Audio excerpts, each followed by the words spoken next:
दरवर्षी घरच्यांच्या फर्माईशप्रमाणे साबुदाणा बटाटा पापड केलेले आहेत. अगदी खुसखुशीत झालेत बरं का. त्यासाठी अर्धा किलो साबुदाणे मिक्सरला पावडर करून घ्यायचे आहेत. त्यानंतर काय करायचं आहे, 1 किलो बटाटा आहे तो उकडून घ्यायचा आहे, सालं काढून घ्यायचे आहे आणि खिसणीने खिसून घ्यायचा आहे. म्हणजे आपले पापड छान असे होतात. त्यामुळे आवर्जून खिसून घ्यावा. 1 किलो बटाटा खिसून घेतल्यानंतर अर्धा किलो साबुदाण्याची पावडर, 1 चमचा लाल तिखट, 1 चमचा मीठ, अर्धा चमचा चिली फ्लेक्स घालून छान असं मिक्स करून घेऊया. फक्त 2 चमचे पाणी यामध्ये मला लागलेलं आहे, ते घालूया आणि छान पुन्हा गोळा मळून घ्यायचा आहे. छान असा गोळा मळून झालेला आहे. आता काय करायचं आहे, हा गोळा चाळणीवर ठेवून वाफवून घ्यायचा आहे. 15 मिनिटं वाफवून घ्यायचा म्हणजे आपले पापड दुप्पट चौपट फुलतात, खुसखुशीत होतात, कडक होत नाहीत.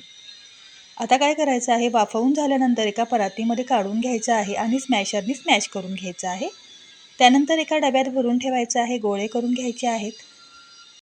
अगदी पटपट हे पापड होतात, काही वेळ लागत नाही. हलकासा तुपाचा हात घ्यायचा आहे.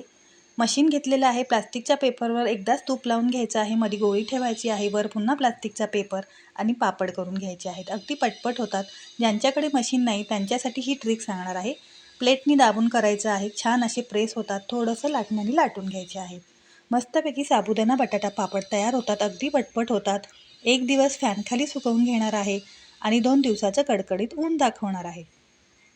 मस्तपैकी अर्ध्या तासाच्या आतमध्ये पापड तयार करून झालेले आहेत. आता सुकवून सुद्धा घेतलेत. आता तळून सुद्धा दाखवते. अगदी दुप्पट चौपट फुलणारे साबुदाणा बटाटा पापड तयार आहेत. अशाच एका रेसिपीसाठी खालील छोट्या त्रिकोणावर क्लिक करा. आवडल्यास लाईक करा.